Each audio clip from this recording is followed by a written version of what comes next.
Baik. Assalamualaikum warahmatullahi wabarakatuh. Selamat pagi anak-anakku sekalian. Bagaimana kabarnya kalian semuanya? Alhamdulillah baik. Senang sekali rasanya Ibu bisa masuk kelas ini dan senantiasa semoga kita selalu diberikan kesehatan, panjang umur ya. Dan semoga pandemi COVID-19 ini bisa cepat hilang dan kita bisa mengikuti aktivitas seperti biasanya.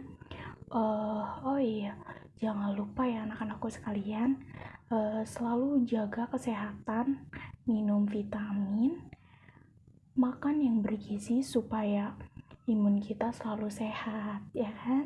Nah, sudah ada yang kenal Ibu belum? Belum ya? Baik, perkenalkan diri dulu ya. Semoga nama Ibu Anggi Priyanti dari Universitas Indraprasta PGRI. Ibu mengambil prodi bimbingan dan konseling. Nah, sebelumnya kalian ada yang tahu belum bimbingan konseling itu apa? Belum ada yang tahu ya? Oke, di sini Ibu menjelaskan dulu sedikit ya. Bimbingan konseling itu proses interaksi antara konselor dan konseling baik secara langsung maupun tidak langsung dalam rangka membantu konseli agar mengembangkan potensi dirinya atau memecahkan masalah yang dialaminya. Nah, tapi di sini Ibu tidak menjelaskan maksud dan tujuan bimbingan konseling itu ya. Di sini Ibu akan menjelaskan tentang layanan informasi. Nah, kalian udah tahu belum layanan informasi itu seperti apa? Belum ada yang tahu ya. Di sini, oke.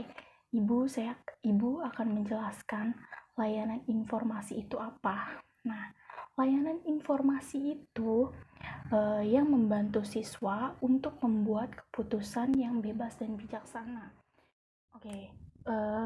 Layanan informasi itu kayak seperti mempunyai peranan yang penting dalam pelaksanaan kegiatan konseling.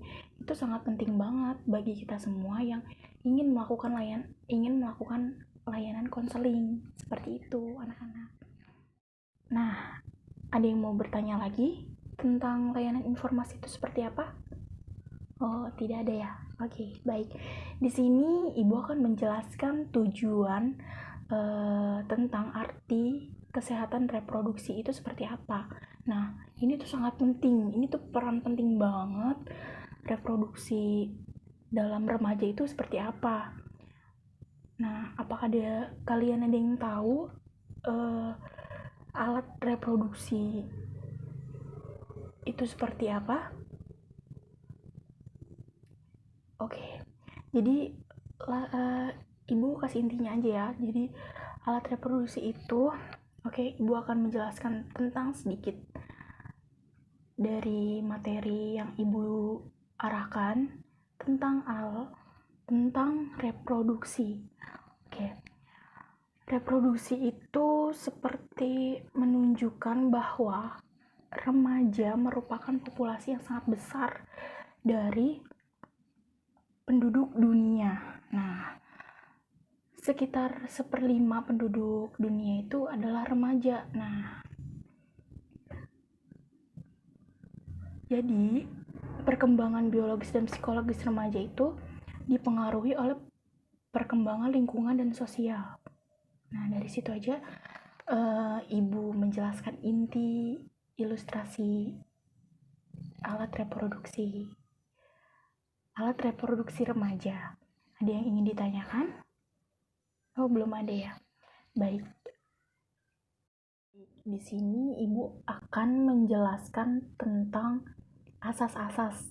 Apa saja sih asas-asas dalam BK itu apa? BK. Nah, di sini Ibu akan menjelaskan tentang asas kerahasiaan. Nah, asas kerahasiaan itu dalam bimbingan konseling sangat penting dan merupakan asas kunci, karena jika pembimbing memiliki asas akan mudah mendapat kepercayaan dari pihak keutamaan siswa, ya kan? Dengan begitu, siswa akan aman menceritakan masalah-masalahnya secara pribadi yang dapat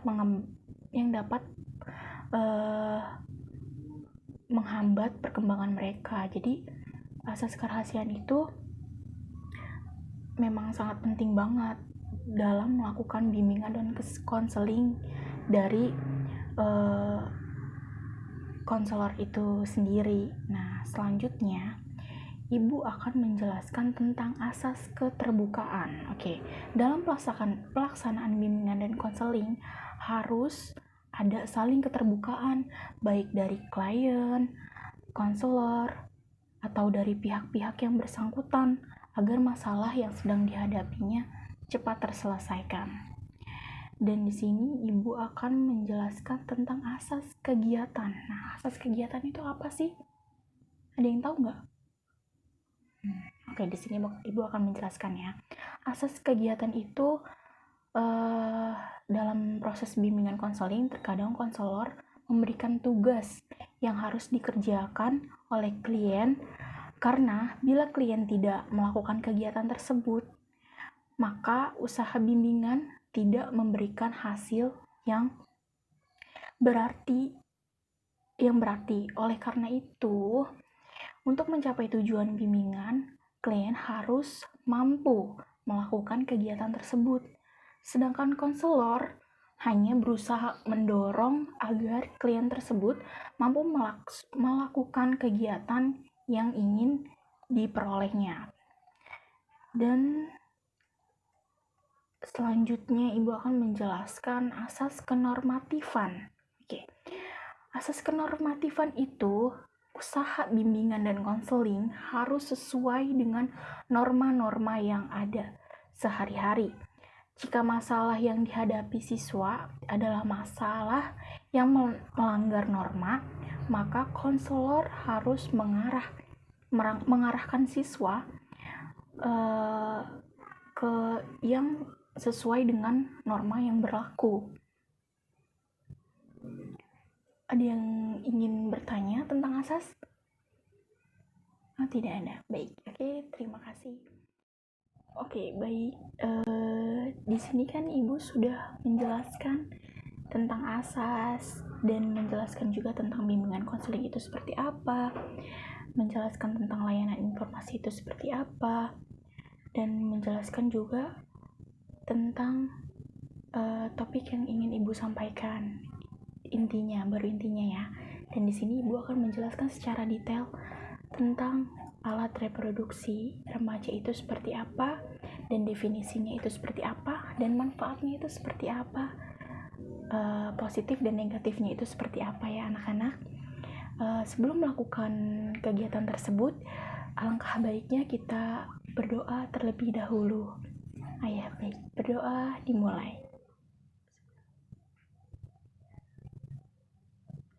Berdoa selesai. Baik.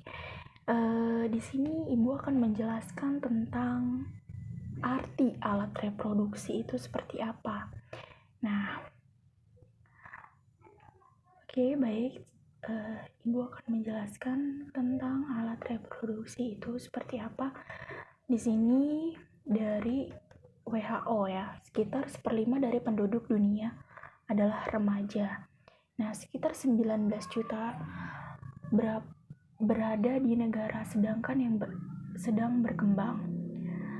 Di Indonesia, menurut Biro Pusat Statistik 1999, kelompok remaja adalah sekitar 22%, yang terdiri dari 50% remaja laki-laki dan 49,1% itu remaja perempuan.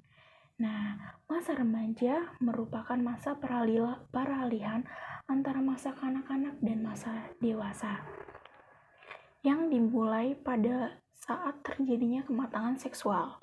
Remaja tidak mempunyai tempat yang jelas, yaitu bahwa mereka tidak termasuk golongan anak-anak, tetapi tidak juga termasuk golongan dewasa.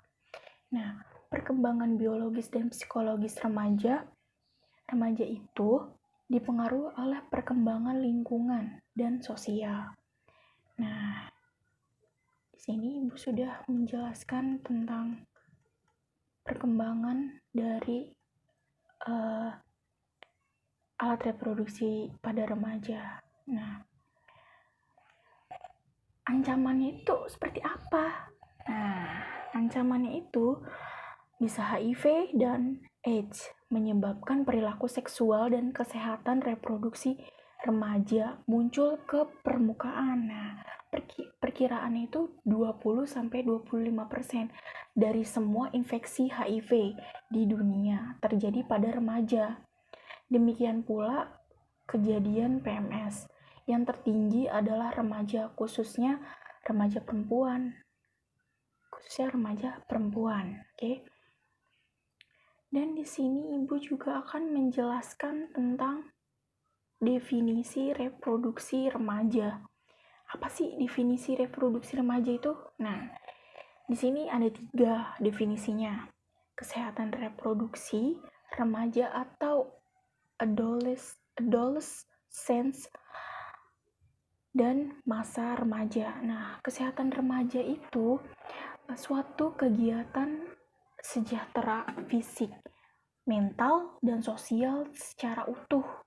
Nah, tidak semata-mata bebas dari penyakit atau kecacatan, oke? Dalam semua hal yang berkaitan dengan sistem reproduksi serta fungsi dan prosesnya.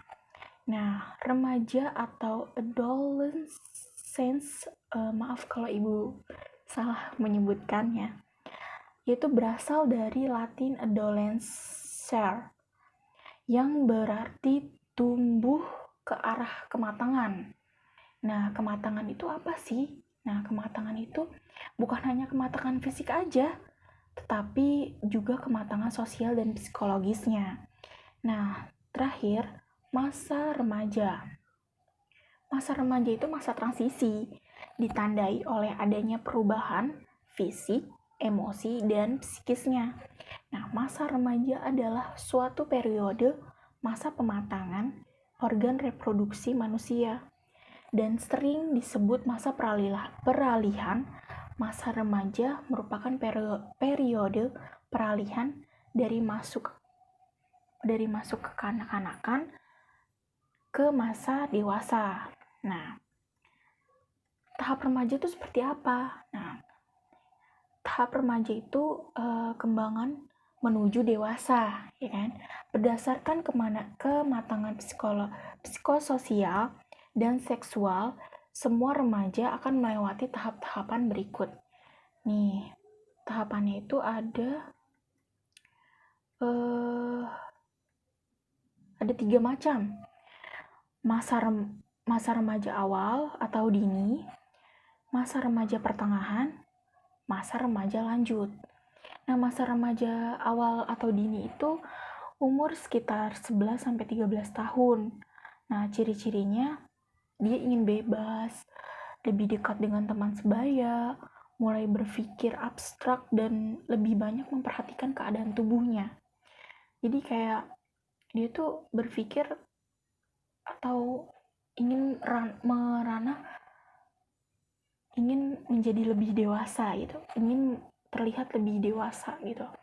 Dan masa remaja pertengahan itu dari umur 14 tahun sampai 16 tahun. Dengan ciri khasnya itu mencari identitas diri. Jadi mencari identitas tuh dimana dia sudah dewasa gitu, pemikirannya tuh udah lebih dewasa. Timbulnya keinginan untuk berkencan atau misalkan sudah pubertas lah, semacam itu. Terus berkhayal tentang seksual, mempunyai rasa cinta yang mendalam. Rasa cinta yang mendalam tuh kayak seperti masa-masa bucin lah ya kan, bucin. Dan ketiga itu masa remaja lanjut. Masa remaja lanjut itu dari umur 17 sampai 20 tahun. Dengan ciri khas mampu berpikir abstrak, lebih selektif dalam mencari teman sebaya, mempunyai citra jasmani dirinya, dapat mewujudkan rasa cinta, pengungkapan kebebasan diri. Nah, tahapan ini mengikuti pola yang konsisten untuk masing-masing individunya gitu. Walau setiap manusia mempunyai ciri-ciri tersendiri, jadi kayak misalkan ibu sama kalian itu ciri-cirinya pun beda gitu kan. Misalkan laki-laki dan perempuan, nah alat reproduksinya pun beda, jadi nggak disamaratakan karena perempuan dan laki-laki itu berbeda gitu. Nah terus karena proses pertumbuhan itu berjalan secara berkesinambungan, terdapat ciri pasti dari pertumbuhan somatik pada remaja gitu kan. Terus kayak seperti peningkatan perubahan biokimia yang terjadi pada kedua jenis kelamin, baik laki-laki maupun perempuan. Itu tadi ibu sudah jelaskan pola perbedaannya ya. Nah, selain itu dapat khususnya tuh seks spesifik. Nah, seks spesifik itu seperti pertumbuhan payudara pada remaja dan rambut muka, kumis, jenggot itu pada remaja laki-laki. Dan di sini juga ada perubahan fisik pada remaja. Nah, perubahan fisik pada remaja itu apa gitu kan? Perubahan fisik remaja itu sangat penting juga dalam kesehatan reproduksi. Dari munculnya tanda seks primer. Nah, kalian tahu nggak tanda-tanda seks primer itu apa? Nih, di sini ibu akan menjelaskan. Seks primer itu terjadinya haid yang pertama atau menarche pada remaja perempuan dan mimpi basah pada remaja laki-laki. Dan kedua itu munculnya tanda-tanda seks sekunder. Jadi kayak ada primer dan sekunder. Nah, sekunder itu pada remaja laki-laki tumbuhnya jakun, terus penis atau buah cakar bertambah besar gitu kan. Terjadi ereksi dan ejakulasi. Suara bertambah besar kayak bindeng gimana gitu sih, kayak laki-laki itu seperti itulah. Terus dadanya lebih besar, badannya berotot, tumbuhnya kumis di area bibir, cambang dan rambut di sekitar kemaluannya pun ada ketiak gitu kan. Terus pada remaja perempuan, nah pada remaja perempuan itu pinggulnya melebar, seperti ibu pinggulnya melebar. Nggak bohong, bercanda. Terus pertumbuhan rahim dan vagina, tumbuhnya rambut di sekitar kemaluan dan ketiak maupun payudaranya yang membesar. Nah, tugas perkembangan remaja itu seperti apa sih? Nah, di sini ibu akan menjelaskan. Tugas perkembangan remaja itu mencapai ukuran kebebasan dan kemandirian dari orang tua. Pada masa remaja, sering terjadinya adanya kesenjangan dan konflik antara remaja dengan orang tuanya. Pada saat ikatan emosionalnya itu menjadi berkurang dan remaja sangat membutuhkan kebebasan emosional dari orang tua. Misalnya itu dalam hal memilih teman dan memilih teman, misalnya tuh memilih teman ataupun melakukan aktivitas. Nah, sifat remaja yang ingin memperoleh kebebasan emosional itu, sementara orang tua yang ingin mengawasi dan melindungi anaknya dapat menimbulkan konflik di antara mereka. Pada usia pertengahan, ikatan dengan orang tua semakin longgar dan mereka lebih banyak menghabiskan waktunya bersama teman sebayanya. Jadi tuh kayak remaja ingin mendewasa atau mencari jati dirinya itu seperti dia tuh ingin berkumpul dengan teman sebayanya dan tidak memiliki sifat yang intinya tuh mereka tuh egois lah. Jadi tidak melihat dari sisi positif dan buruknya teman itu sendiri gitu. dan dia pun lebih kurang stabil dalam melakukan emosionalnya, terus dan lebih mampu membuat keputusan yang mudah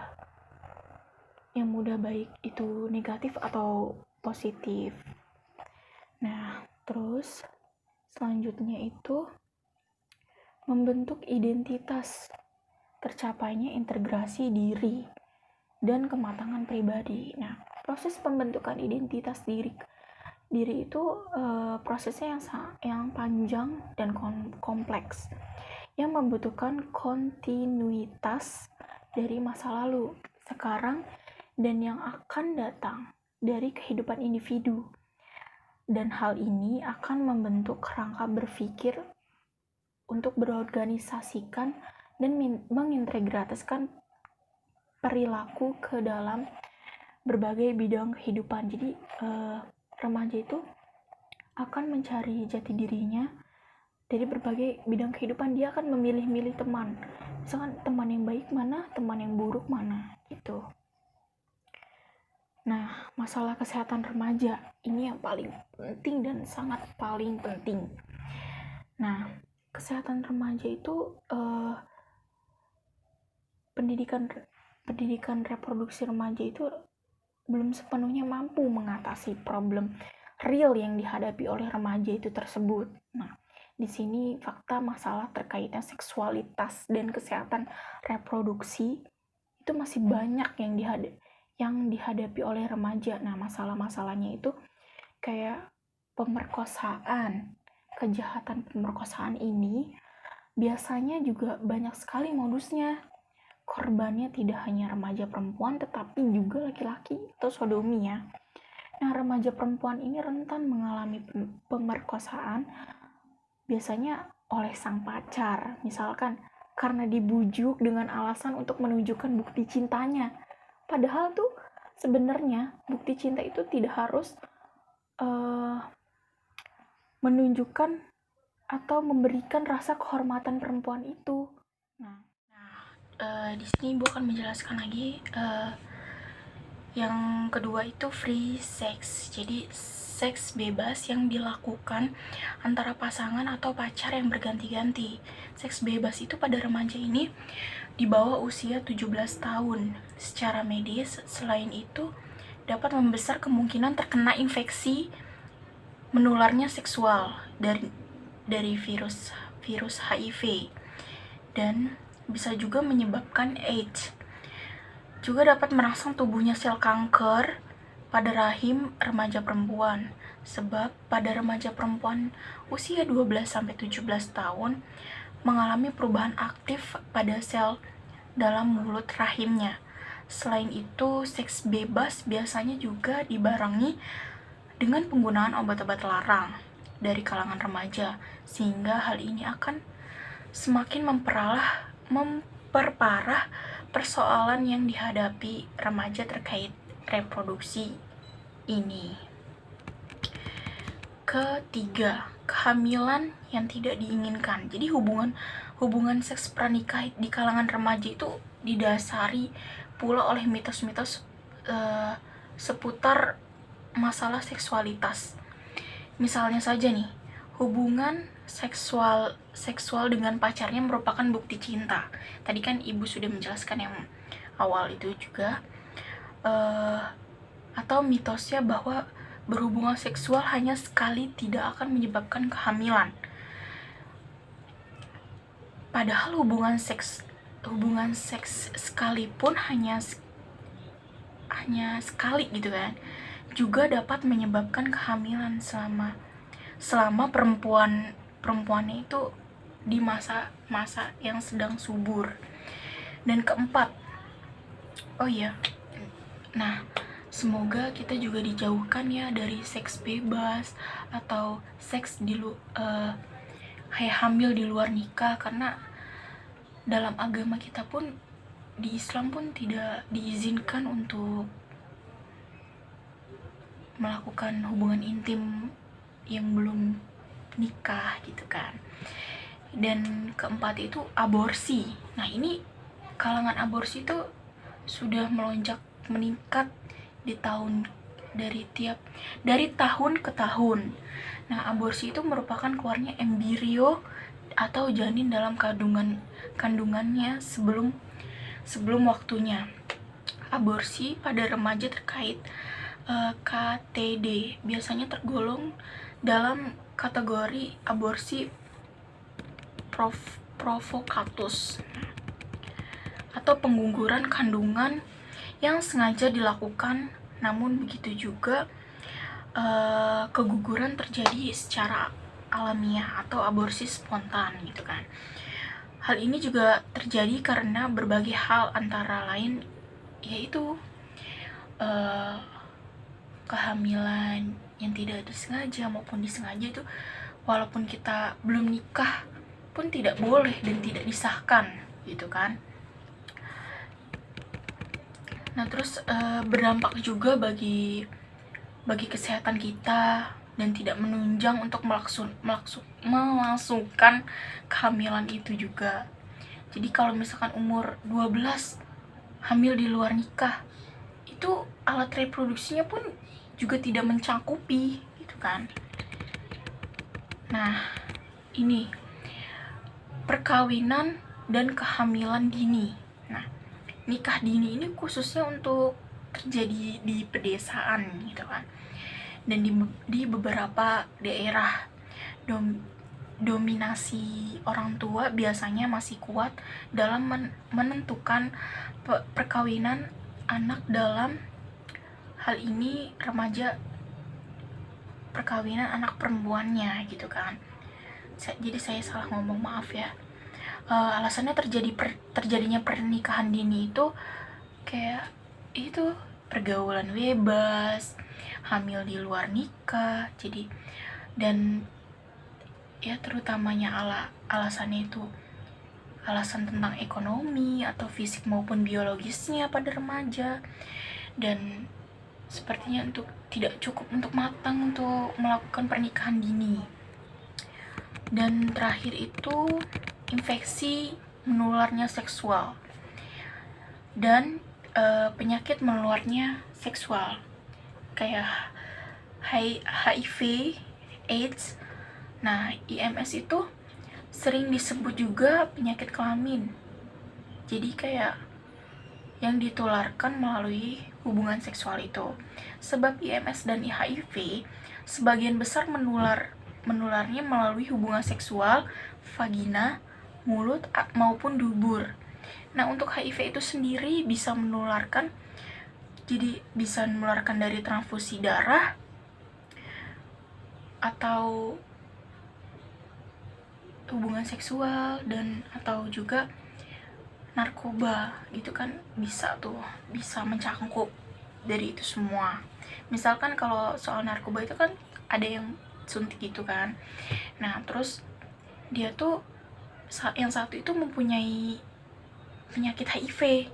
Nah, temennya itu tidak. Nah, itu dia mencoba untuk menyuntikkan itu yang sudah terkena HIV, disuntikan ke dia, dan itu bisa menyebabkan penularan HIV itu sendiri.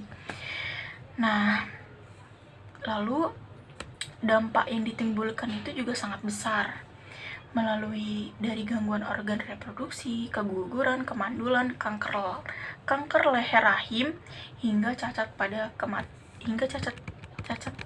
bayi dan kematian. Nah, penanganannya itu gampang banget gitu kan. Dalam ruang lingkup masalah kesehatan reproduksi perempuan dan laki-laki itu pendekatan siklus kehidupannya pun harus lebih baik, seperti dari gizi keseimbangan, informasi tentang kesehatan reproduksi, pencegahan kekerasan termasuk seksual, pencegahan terhadap ketergantungan nafsa, dan pernikahan pada usianya tuh harus wajar.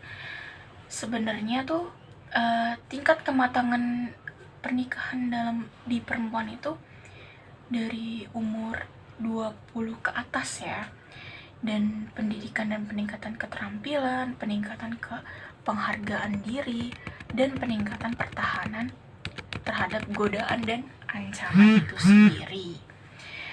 Dan di sini juga ada kesimpulan dari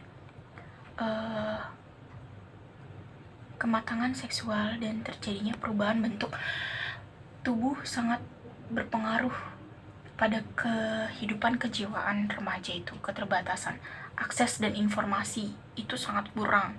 Nah, kesimpulannya itu supaya kita bisa menghindar dari hal-hal yang negatif seperti yang tadi saya jelaskan itu, lebih baik kita melakukan hubungan yang benar-benar positif dalam melakukan hal-hal yang seperti itu, karena itu tidak baik. Dan jangan pernah mengambil keputusan yang sangat pendek gitu. Jadi harus mengambil keputusan itu panjang, jelas, dan supaya keputusan itu akan melakukan kesehatan juga bagi diri kita gitu, maupun bagi keluarga, supaya tidak ada rasa malu atau segan gitu kan. Nah, harus melakukan peran keluarga, sekolah, lingkungan maupun dinas terkait sangat penting agar tercipta generasi remaja yang lebih berkualitas. Jadi kita harus melakukan tindak yang lebih positif dan dari lingkungan sekolah, lingkungan rumah maupun lingkungan sekitarnya. Nah, jadi di sini ada yang ingin bertanya tentang reproduksi pada remaja. Oh, sudah tidak ada. Baik. Alangkah baiknya kita ucapkan terima kasih sudah mendengarkan penjelasan dari Ibu. Dan terima kasih juga sudah melakukan dan mendengarkan penjelasan yang Ibu jelaskan tadi. Alangkah baiknya kita berdoa dulu. Berdoa dimulai. Baik sekalian, terima kasih. Assalamualaikum warahmatullahi wabarakatuh.